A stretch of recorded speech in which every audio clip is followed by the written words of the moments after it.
that it's not really taught that much in churches, and if it is taught in churches, it tends to be a bit contradictory, that it's very often quite confused in the way it's taught. So, and someone's going to come up to me afterwards and say, oh, I just went on a 6-week course at disability at my local church. But I'm kind of expecting that most people don't get that kind of teaching in churches. So, what we do normally when we don't know about something is we go on Google. So, I think that this is what happens to us.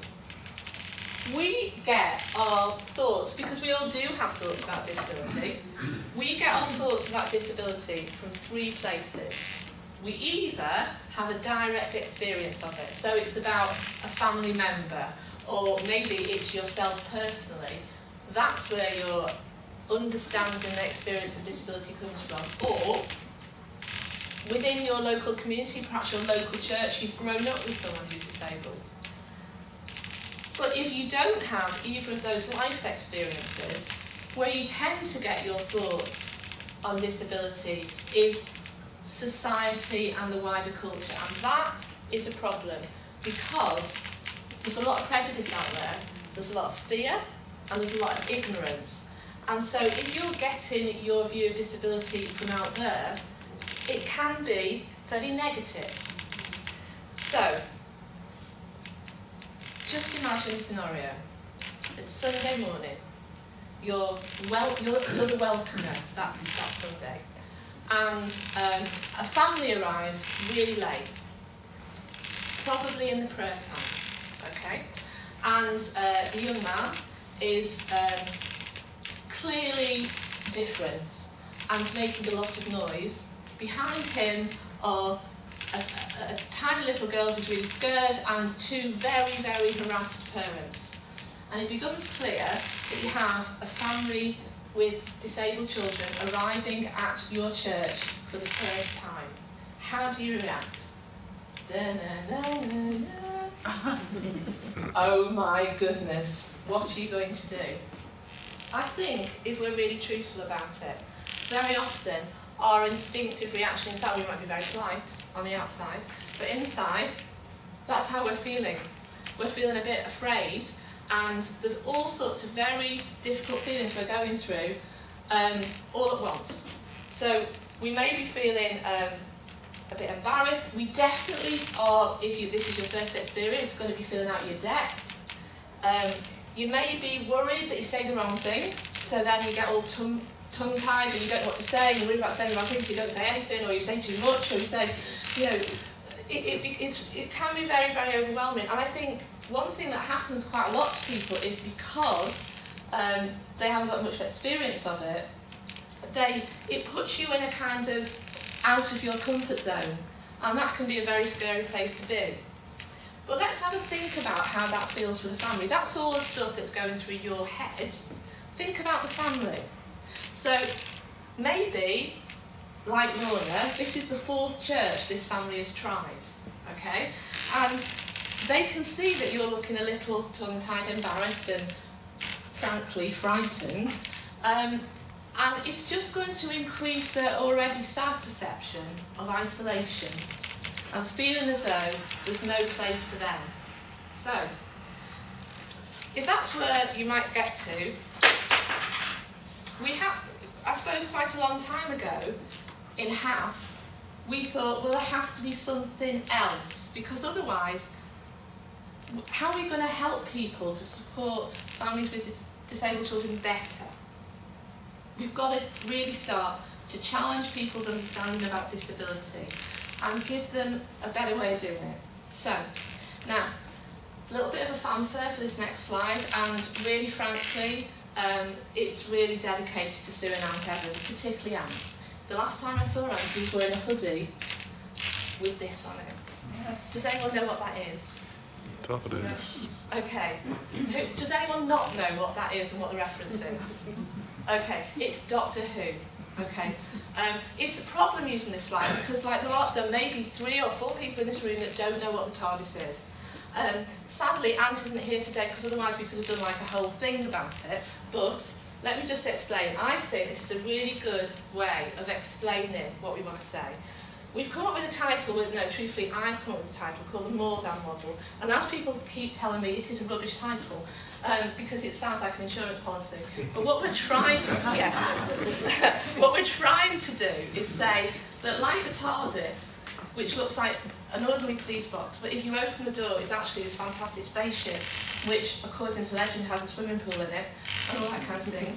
That's what it is with disability. But on the outside, what you see looks very narrow and small. And so, it's like this, but actually, there's a lot going on that doesn't take the eye straight away. And because human beings are more than their label, their diagnosis, their mental capacity, or their physical capacity, they're more than that. And this is a quote that I find: we are complex, intricate, and beautiful beings, and disability is only part of our story. So, without further ado, here's another half person that isn't here today. There he is. This is Jono, our lad. If he was here today, basically me and Si couldn't do this. As you know, anyone who's met Jono would know that to be the case. And some of you that are in this room have known Jono a really long time. And you will know that he's severely autistic, and he's got severe learning difficulties, he doesn't use words, he has an interesting relationship with the toilet, but let's not go there. There's all sorts of things going on for him. Over the years, he's caused a lot of damage to people's skin. Please check me for scars later, I'm not the only one in this room. He's kind of wrecked our house or parts of it, and certainly lots of furniture. Our sofa is currently held up with a log, like a tree trunk, because he kicked the leg off a couple of weeks ago. So yeah, he's caused a lot of damage, but that's not the whole story of Jono. And I would hate you to think that's the whole story, because it isn't. There is so much more to Jono than just those things that I've just said. He is, first of all, a person of wonder. That's why I love that photograph so much, because he's out in the outdoors, which is what he loves, in big sky.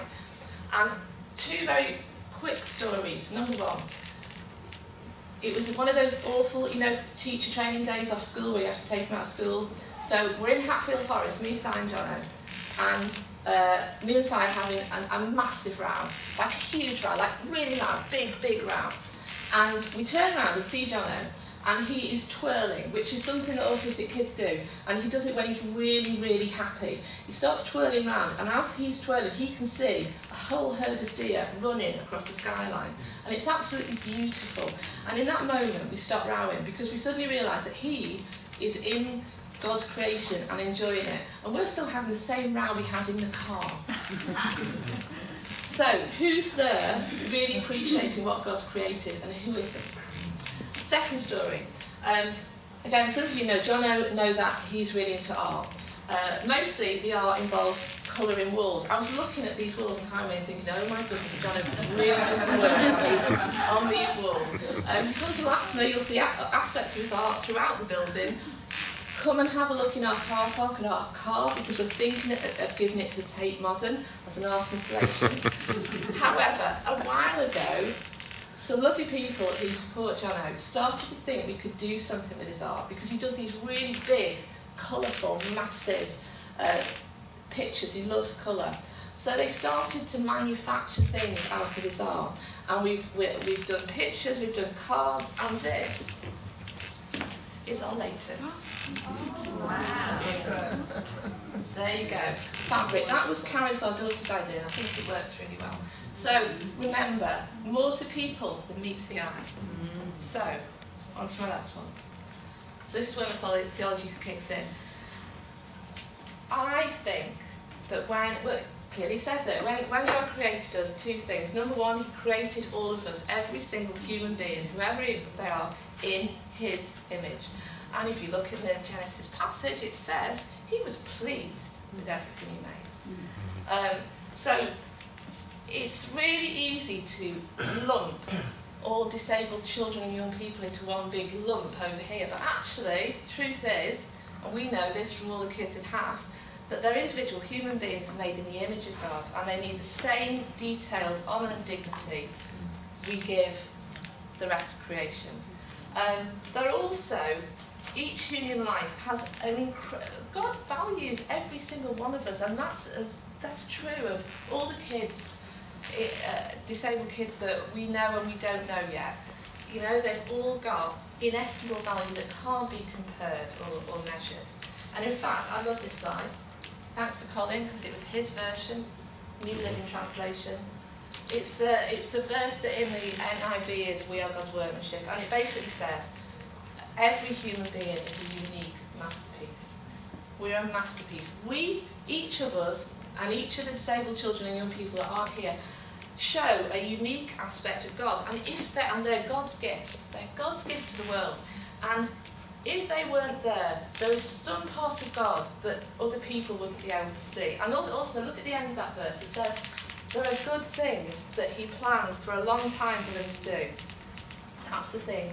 Every disabled child, every disabled young person, every parent, stressed out parent and sibling needs space, opportunity and support to grow and thrive within your churches so that everyone else can be blessed by it.